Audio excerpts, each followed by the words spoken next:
Hello everyone, this is our fourth lesson.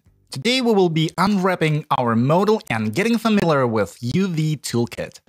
You can open UV Editor either in the top tab here or by holding down the spacebar and selecting UV Editor. We have opened UV Toolkit, which looks similar to Modeling Toolkit and UV Editor. Navigation in UV Editor is the same as standard navigation in Maya, without camera rotation though. I separated the UV Toolkit to make our work more convenient. How do I use it? UV Toolkit and UV Editor actually should be together. How can you do it?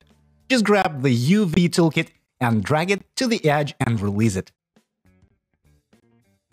But before unwrapping the longboard, let's take a look at how the textures look, what UDIMs are, and how it all looks overall using the model of a dog as an example. Let's select some part of the model. Note that one UV island contained part of the muzzle and part of the back. Let's select the next group of objects. They are situated nearby and so on.